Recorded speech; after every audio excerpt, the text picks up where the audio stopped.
Pensacola, the US Tier 7 cruiser. She receives a lot of hate mail, and I feel it's a little unjustified. A big part of the problem that people have is the changeover between the Cleveland and her. So hopefully with this video, y'all will get a better understanding of how to captain the Pensi. So sit back and enjoy. First match I have for you is on Land of Fire. We are bottom tier in a tier 9 match. Most of y'all driving the Pensi in this situation would be basically thinking about, where do I want to sink? Given our fleet deployment, I am going to move onto the eastern flank and take up a position on the G8 square and look to engage targets that appear to the south and to the middle of the map. As the battle unfolds, I'll either move south, southwest, or into the middle to engage targets and support our friendlies. Now, the most important thing in the Pensacola is your detection range, which is a dismal 15.7 kilometers. The worst for its tier, even worse than battleships. A good rule that I've lived by is that your scout detection range plus your distance from that scout must be greater than your detection range. To determine the distance from, you take your detection range minus the scout detection range, and that equals your distance from. In this case, our detection range is 15.7 kilometers. We subtract the 6.5 kilometers of the Benson. That gives us a 9.2 kilometer distance we'd have to maintain from the Benson if we don't wish to be spotted first. And that is the key for the opening engagements in the Pensacola, is to not be seen first. With your dismal detection range, if you start the match going full speed ahead, you will be seen first. And you will be focus fired by 2, 3, 4, 5 ships. And when you have that many ships shooting at you, you will die really quickly. So the ships we're supporting on this flank are Benson, our Sims, a Norlands, and an Otago. In this instance, I am the surrogate battleship because the armor piercing on the Pensacola is very potent, especially against fellow cruisers. So in this match, I decided to use exclusively armor piercing rounds. I really want to showcase what an armor piercing on the Pensacola can do. It's going to leave me out to dry a couple of times in this match as I'm facing well-angled opponents that demand the HE rounds. I am doing my best to maintain my buffer zone between my Benson, but as I notice that he's going around the islands, and the Otago and the Norlands, they have slightly better detection than I do, so you plug that into the equation and I'm still good. They're not going to see me before they see them, which is exactly what I want. I do not want to be seen. Which is why it's important for you to know as many of the detection ranges of the ships in your fleet as possible. You should be constantly adding it into the equation, especially at the start of a match. How far away can this guy be seen compared to me? And where, therefore, then do I need to be? And first up is the Admiral Hipper, a tier 8 German cruiser. Very powerful armor-piercing rounds. Therefore, I must maintain a good angle against the Hipper. Attention, reporting the target position. I am of course detected now, but he is already being engaged, so he's not paying attention. He's not going to look at me. Miyoko is opening up negotiations. Our Norlands is getting in the fight. Our Otago as well, and he is being flanked on the side by the Benson. So I open up my AP, and I score 920 off of 6 hits. Well-angled opponent, AP rounds, they're bouncing. Very rarely will you get decent, especially at this distance as well, actually.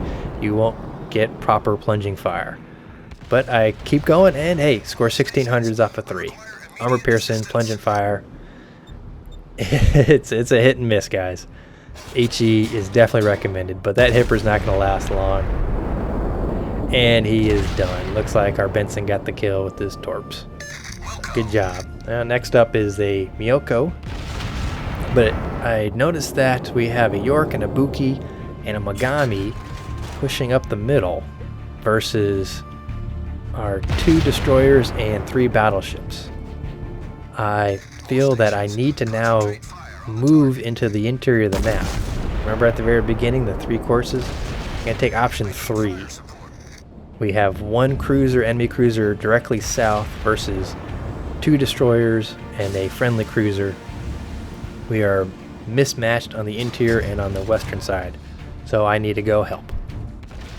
Armor piercing, of course, is still loaded. I'm waiting for the Mogami to open up his side. I unload. Hopefully the rounds will land right, and 2,000 off of 4 hits. York, he saw me, he thought, oh, I'll get a nice citadel at Pensacola, but not gonna happen, man. Now Mogami, he is moving closer, 10 kilometers. He does have torpedoes, so that is always in your mind to plan to angle. He's got a nice broadside, so I unload my AP, and hopefully I got nice angle. And oh, look at that, 2 citadels, 14,000 points of damage. Armor piercing, broadside opponents. What was that? A paddling? Even against little baby Pensacola's. Baby battleship Pensacola. So I unload on the Otago. I do get nice citadels on the Otago very often. But he's angled, and I don't score. I score 2 hits, but no damage. So the Mogami's done. Looks like probably our battleship took him out. Otago's swinging back around. I fire, hoping that he would continue his turn to give me a little bit of his chin. So I'm gonna miss land. Ooh, I land 1 round for 1,500. All right, surprise, surprise. Pretty nice. He's opening up. I guarantee torpedoes are coming. I do believe I'm within his torpedo range, so I need to start turning into him. I unload my armor piercing, and 3,000. Okay. So the torpedoes, those are probably from the Mogami. Our team has taken the lead. Armor piercing still loaded. Otago, he's showing some side. I throw it at him. I angle, of course. Bink, bink, bink. I bounce his stuff, and I do pretty good damage. He does incapacitate one of my guns, but I was bouncing, guys. Y'all see that? You can bounce them. You angle well enough, you can bounce cruiser rounds. Of course, he opens up, and good night. I wipe him off the map. 3 citadels. Thank you, Otago. Pensacola. There is torpedoes. Angled. I was ready for him. I, of course, hit my defensive fire to shoot down that scout because, hey, you know, I got defensive fire. I'm going to use it. Kill that plane. Kill that sucker. Well, the East has done well. The pre-planning is worked out beautifully. Our eastern flank has successfully defeated theirs and is pushed deep into their base area. Me and the Norlands have successfully routed the middle push of the enemy, so that really only leaves the western side to attack. And we're still left with 4 battleships and a destroyer.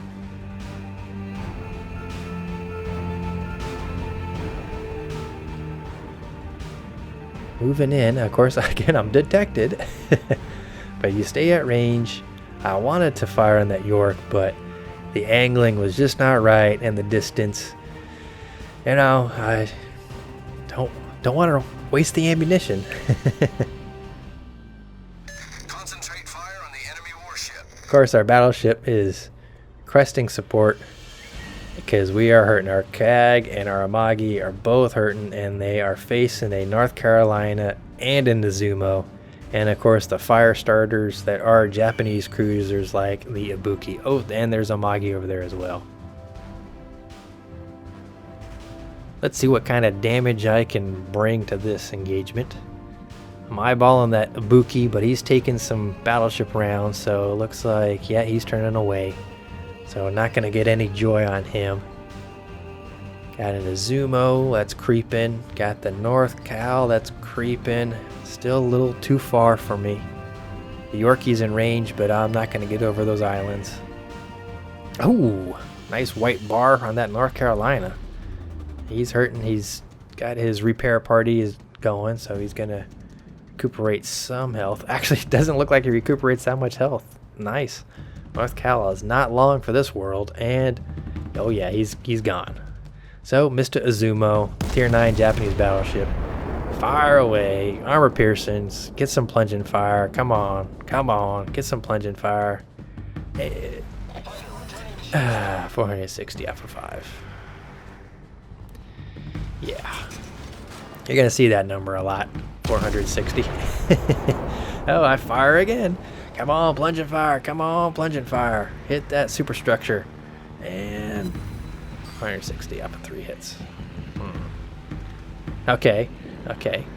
He's broadside now. Fire away. Look at that spread. Come on, plunging fire. Broadside. Okay, 2 hits for 1,500. What was the difference? It was simply just a broadside. I don't know, man. I don't make the game. I just play it. So I fire, leading, hopefully to get another 1,518. But he pulls a Notzer, runs aground. So I am going to miss that salvo. But hey, I still land one for 1,518. Can you believe that? All right, Amagi. He's bringing the pain to the Izumo. I'm trying to help out. That's a nice look at that. That is pretty, isn't it? I do. Oh, 4,500. Okay. I can work with that. The Izumo, he's getting melted. He's getting melted down. I think he's gonna. Yeah, he puts our Amagi out of his misery, but the Izumo, he's. Oh yeah. Thank you. We've destroyed an enemy battleship. I don't know how much total damage I would have done, but that was enough to finish him. So all that's left now is the Yorkie in our zone, and it looks like the other, and he's going backwards. I don't know what he's doing right here. Let's end him. Let's send him on to his next game. Fire, one hit. 460. Broadside opponent. 460. Come on, man. So he starts to go forward again. I lead him a little bit. 4,000 points of health left. Can I say goodnight to the Yorkie? And I do. A Citadel, of course. A Citadel for 4,000 for the rest of his health. Good night, Yorkie. Yeah. All right, there you go. Our victory is in sight. Problem solved, sir. So, as I was saying, the other enemy cruiser, he's hightailed it to the J1 sector.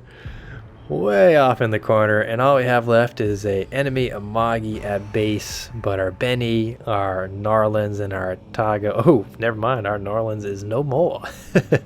So our Benny and our Atago, they should take care of that Amagi.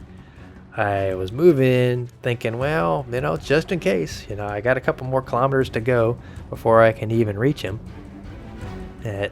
He's a lot closer than chasing after that guy at JI, and of course the Amagi is dead.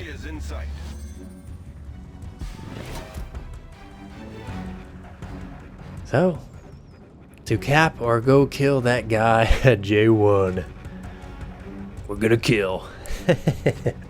The chase is on, y'all. But I hope you guys can see the potential of the Pensacola. And being mindful of that detection range, by not being seen first, you will survive matches more often than not.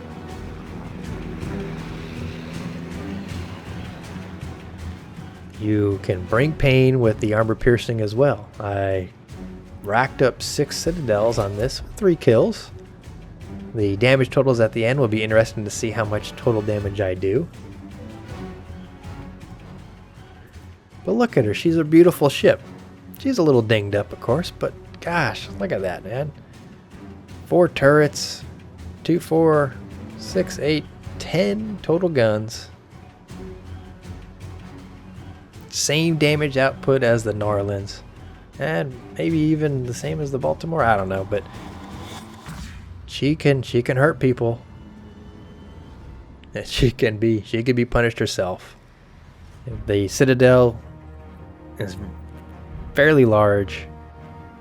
and you get a good number of people shooting at you, they're going to hit it. They're going to wreck your life. But you angle well, especially against fellow cruisers. You will bounce their shells. It can be done. As I showed against that Atago. Trying to get onto that Ibuki, but our Amagi ends the day.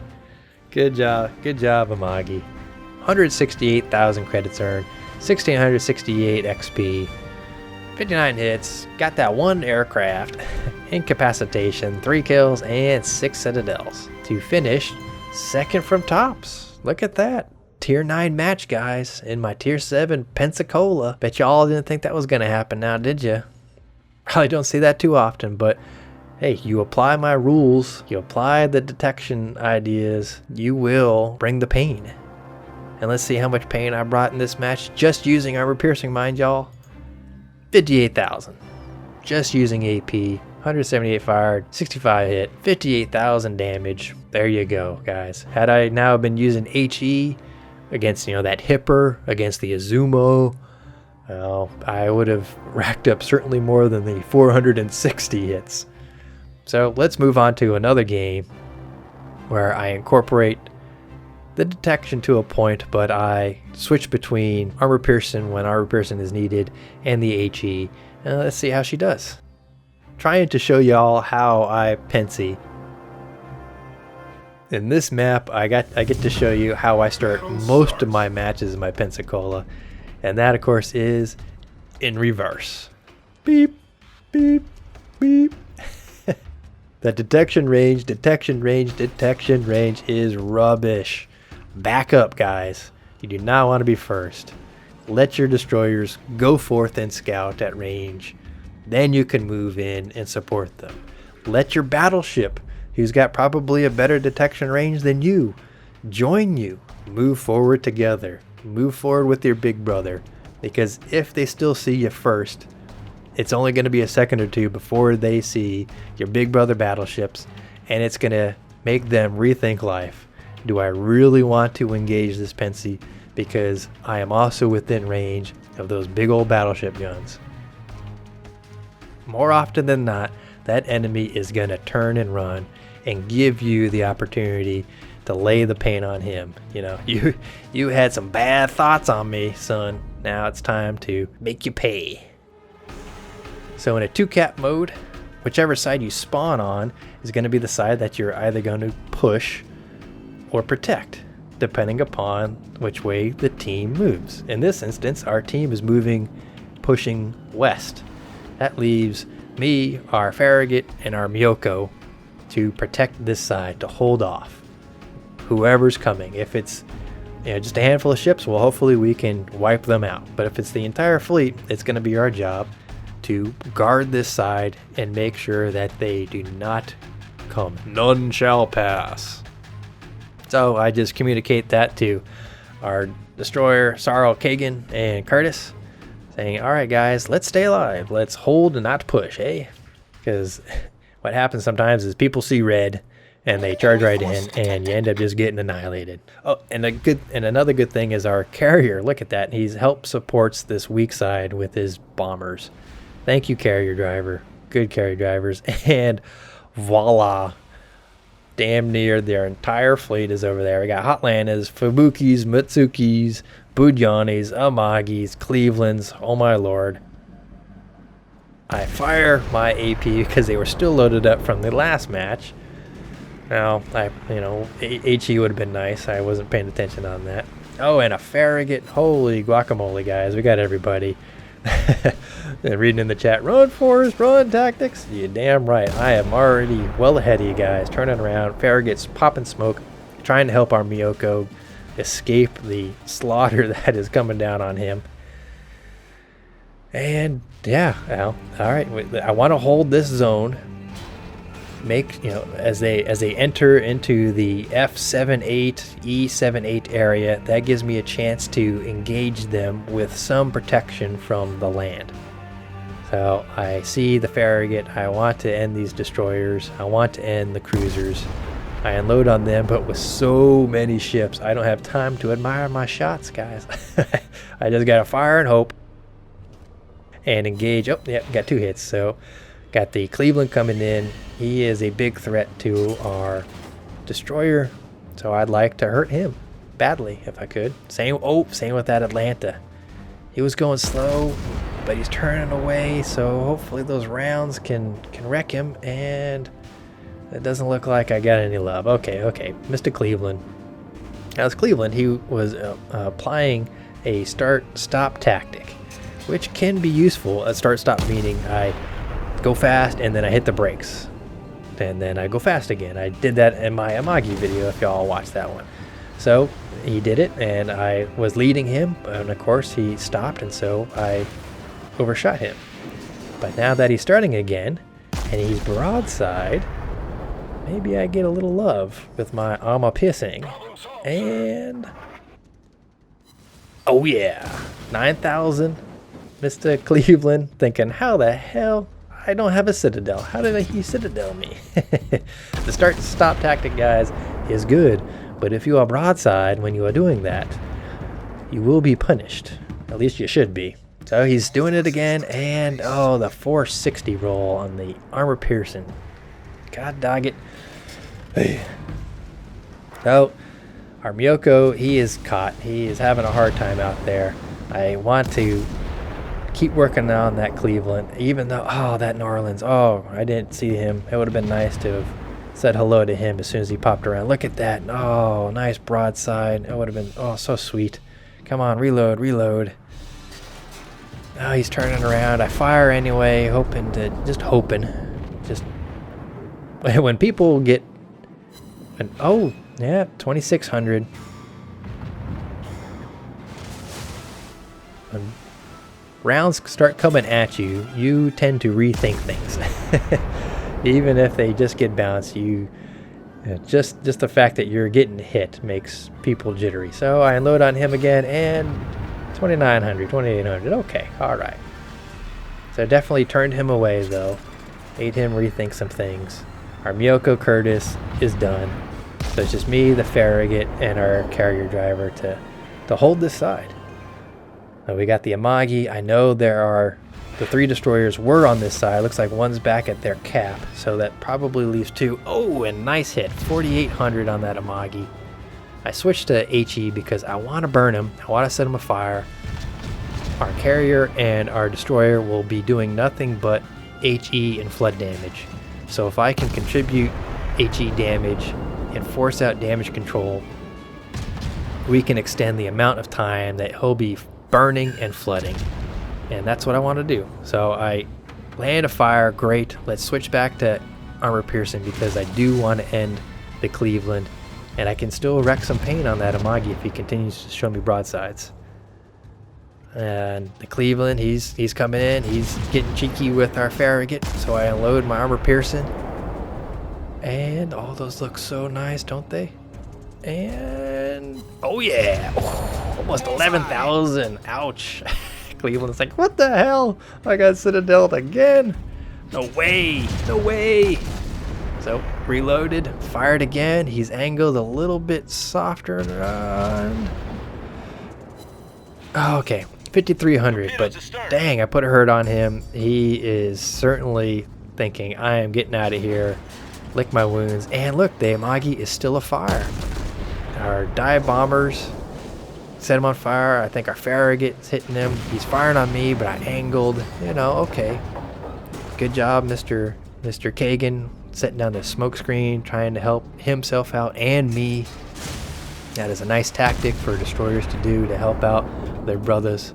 Lay down the smoke for them.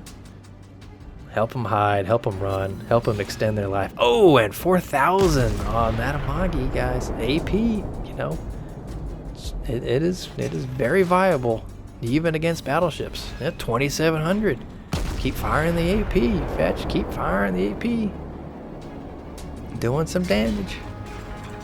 Nope, and another 2,700, and he's still on fire because our Farragut, he's gonna fire nothing but HE at this guy. He's just gonna try to burn him. And I had him 1,600. Okay, keep going. He's burning. AP's landing. Amagi's not long for this world, and hello, Mr. Mutt. We got a Mutt. He is too close now. Now I have to focus on him. I still have AP loaded, but I got to get the shells out to just hurt him. Still thinking maybe that Amagi needed some looking after. Looks like he put the fire out. Back to the Mutt. Things are happening really quickly. Unload. Let's go to HE because I got the Mutt I want to take care of. I got the 460 roll, of course. And Amagi's done. And oh shit, there's another. There's a Farragut. So I got 2 destroyers here. Got a Bajani and a Cleveland coming in. Got the HE. Fire at the last known pause. And I miss, of course. So I know torpedoes are coming in. I got to start angling towards them. I turn my front towards them to make myself skinny. I got the HE ready. I'm waiting for him to reappear. Because even though he has smoke, he's still moving forward. So he will pop into visibility. And I load and... okay, I get 1 hit. Come on, come on, come on. Our Farragut, he's still doing his best to hold off the other Farragut in the Cleveland. The Mutt reappears. Fire, fire, fire. Knock out of torpedoes. Do alright hits. Come on. Secondaries unloaded. Torpedoes in the water. Oh, he's going to miss those for sure. Gotta turn again because there's a second load. Alright, set him afire. Come on, come on, come on. Oh yeah. Good night. Thank you so much. Alright, now we got another Farragut. He's popped smoke, so he's going to be hidden. Now we got a Bajani. Crap. And broadside. And he makes me pay. He hits me with probably AP. Got a Citadel. I unload my HE. Switch to AP. Oh, he Citadels me again. Broadside, guys. Broadside, broadside, broadside. So I angle and I bounce a couple of his stuff. Okay, angling, AP. I unload his broadside. I unload my AP broadside. 4,500. He hits me again. Oh, I showed a little too much side still. He's still broadside though. I angle again. Ka-tink. Angle armor, AP, and a Pensacola. It can be done. I fire 2 Citadels. I white hot bar him down to 515 health, but he puts me out of my misery. Hot dang. But he is hurting, and the Farragut. And all the while, our team has successfully pushed the western side and are currently capping their base. The Pensacola, guys. She can hold her own. I hope you see. But I know you all saw that the broadside is very sweet to armor piercing, because I got sit-wrecked at least twice by that Bajani. But I was able to rock his world, certainly with mine. Ah, it would have been nice to have gotten that Cleveland too. Make him pay. In that New Orleans, he was definitely hurting. But I think all in all, the Pensi did a pretty good job. I think you guys would agree. Well, we cap out, we win the match, and the Pensi score pretty impressive. I think I don't have the kill tally, but I definitely brought the ruckus. 183,000 in credits, 1,983 experience, 94 shells hit, 3 incapacitations, 1 kill, 3 fires, and 4 citadels. I finished tops of the charts in a tier 8 match with 1,983 base XP, 500 more than number 2 in the Tuppets. Pretty good day for the Pensi, eh? And the detail report, I think, reflects that, with over 71,000 damage in AP rounds, just under 14,000 in HE. Not a lot of fire damage, but my secondaries, they got in the match for sure. And so that goes to show you guys about switching between armor piercing and the HE. HE can do some damage, but look at that AP, y'all. You get angled opponents, properly angled broadside opponents. The AP will wreck people. It will definitely ruin their afternoon, ruin their nights, send them on to another game early. But when you get proper angled opponents, you have to switch to that high explosives. Start the fires that you can, because we started that fire in that Amagi. He puts that out. He's susceptible to fires from our dive bombers and from our Farragut, and he burned a lot. I would have loved to see the fire damage that the Farragut and our carrier got on that Amagi, because it was a lot. I set the fire, I turned away, focused on the Cleveland, and I turned back, and he is just barbecuing on his deck, and his health is just going down something fierce. But anyway, captains, that is the Tier 7 U.S. cruiser Pensacola. I hope you learn something in these videos to help future and current Pensacola captains, and maybe to give some of your past Pensacola captains a rethink on this ship.